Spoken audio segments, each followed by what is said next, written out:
L'arrivée de la dépouille du défunt Premier ministre de Côte d'Ivoire, Ahmed Bakayoko, sur le sol ivoirien, pleurs, tristesse, amertume se lisent sur les visages.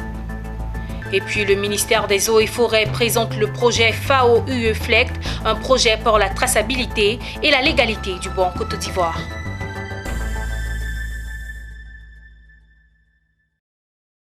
Bienvenue à toutes et à tous. La dépouille du défunt Premier ministre de Côte d'Ivoire, Ahmed Bakayoko, foule le sol ivoirien. Pleurs, tristesse, amertume, tels sont les sentiments exprimés par les membres de sa famille, ses plus proches collaborateurs et d'autres partisans. Le président de la République, Alassane Ouattara, était également à l'aéroport Félix Houphouët-Boigny d'Abidjan pour accueillir son défunt chef de gouvernement. Le récit de Daniel Kodjo et Doumbia Ayouba. 15h45, atterrissage de l'avion présidentiel sur le tarmac de l'aéroport Félix Houphouët-Boigny d'Abidjan. À l'intérieur de l'avion, la dépouille du défunt Premier ministre Ahmed Bakayoko. Sous les yeux du président de la République Alassane Ouattara, le défunt chef du gouvernement ivoirien est transporté sans vie. La douleur est immense. L'occasion est bonne pour les guides religieux musulmans de dire des paroles de consolation. C'est dur, c'est même très dur, surtout pour le chef de la famille, le président de la République, Al-Hajj Alassane Ouattara. Ce n'est pas trop pour Dieu. Oui, ce n'est pas trop pour Dieu, mais c'est lourd pour nous en tant qu'êtres humains. Nous allons donc prier pour lui, pour l'accompagner dans la marche, son cheminement vers son Seigneur, vers la vie éternelle. Le Premier ministre Ahmed Bakayoko aura marqué son temps en raison de son dévouement au retour de la paix en Côte d'Ivoire et du développement de son pays. Le Premier ministre Ahmed Bakayoko meurt en Allemagne à l'âge de 56 ans des suites d'un cancer de foie. Il laisse derrière lui sa femme et ses enfants, sa famille politique et tout un peuple. Son corps repose présentement à la morgue de Trècheville-Ivosep. L'inhumation du chef du gouvernement est prévue dans les jours à venir. La mort du Premier ministre Ahmed Bakayoko est une grosse perte pour l'État de Côte d'Ivoire. Les Ivoiriens regrettent un chef de gouvernement amoureux du travail bien fait. Je vous propose ici d'écouter quelques-unes de leurs réactions. Le Premier ministre Ahmed Bakayoko, il a grandi et il n'a jamais oublié qu'il a accompagné en grandissant. Et pour moi, c'est quelqu'un qui a cette capacité de parler à un moment donné à un jeune à Bobo, à Yopougon, et à un autre moment à un chef d'État. Et je crois que c'est une perte irréplaçable pour tout le monde. En tant que ministre de la Santé, nous avons su que c'est un vrai leader, c'est un gros travailleur qui suit tous les dossiers, mais concernant particulièrement le dossier relatif au plan de riposte contre la Covid-19. Il le suit heure par heure et il s'attend à des résultats. J'ai la fierté d'avoir servi sous ses ordres. Donc c'est un grand homme d'État, un grand serviteur. Donc je ne peux qu'avoir été fier, triste de le voir partir. Il était un homme de mission, un homme engagé, jouissant d'une grande expérience gouvernementale qui en tout cas nous orientait et nous encadrait dans le cadre de la mise en œuvre de nos missions respectives. Il était très attaché à la paix, au maintien de la stabilité. Je retiens de lui un grand homme d'État qui aimait profondément la Côte d'Ivoire. J'ai l'habitude de lui dire qu'il avait la passion de la Côte d'Ivoire. Parce qu'au-delà du clivage politique, ce qui comptait pour lui, c'était d'être tous des Ivoiriens. Et son humanisme a facilité ses rapports avec beaucoup d'hommes politiques en Côte d'Ivoire. Et oui, le ministre Ahmed Bakayoko restera gravé dans les mémoires des Ivoiriens. Dans le reste de l'actualité, le ministère des Eaux et Forêts a organisé un séminaire sur le projet FAO-UE-FLECT. C'est un séminaire axé sur le thème « Contribution à la mise en place d'un système national pour la traçabilité et la légalité du bois en Côte d'Ivoire ». Il vise à faire connaître le projet aux différentes parties prenantes et recueillir leurs avis pour sa mise en œuvre. Mon désir Nascimento et Tima Traoré. Le projet FAO-UE-FLECT est le nouveau projet qui a été élaboré en vue de développer un module informatique complémentaire afin d'aboutir à un système national de traçabilité qui pourrait prendre en compte des aspects liés à la légalité. Ce projet a été présenté le jeudi 13 mars 2021 aux parties prenantes de la chaîne de valeur bois. À l'ouverture de la cérémonie consacrée à la présentation de ce projet, le colonel-major Elvis Zouzoumai Joël, directeur général des forêts et de la faune, représentant le ministre Alain Richard Donvaï, a invité toutes les parties prenantes à s'approprier de ce projet et à faire des propositions concrètes. Sachant bien que des progrès indéniables et non négligeables ont été accomplis, aussi bien au niveau de la direction de la production des industries forestières qu'à l'assaut des forts, pour mettre en place des systèmes de traçabilité depuis les zones de production, donc depuis les périmètres et les forêts classées, jusqu'aux usines de transformation de bois, force est de constater que des efforts restent à faire pour aboutir à un système national de traçabilité du bois intégrant la transformation et la commercialisation.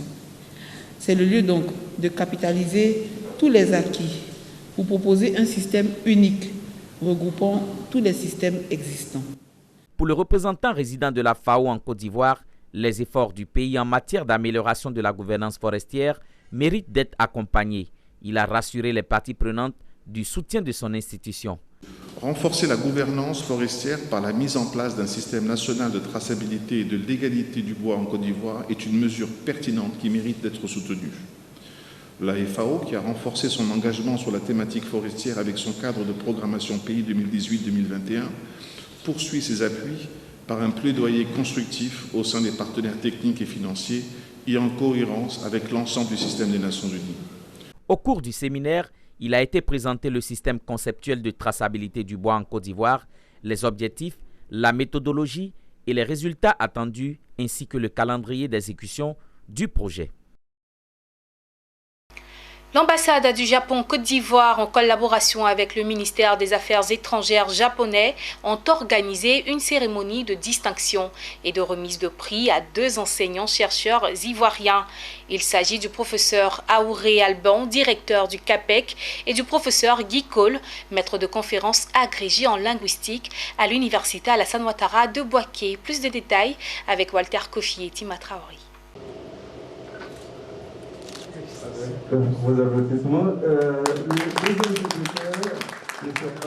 Il est décoré pour sa contribution significative à la promotion du Japon en Côte d'Ivoire. Le professeur Aouré Alban, à l'origine de diverses activités culturelles et académiques, notamment le séminaire international sur les études japonaises, a reçu des mains de l'ambassadeur du Japon en Côte d'Ivoire les honneurs du ministère des Affaires étrangères japonais, appuyé par la CAPEC, en tant des cellules d'analyse des politiques économiques du CIRES. Le professeur Aouré Alban est l'initiateur de plusieurs séminaires qui ont favorisé une compréhension du modèle économique japonais en Côte d'Ivoire.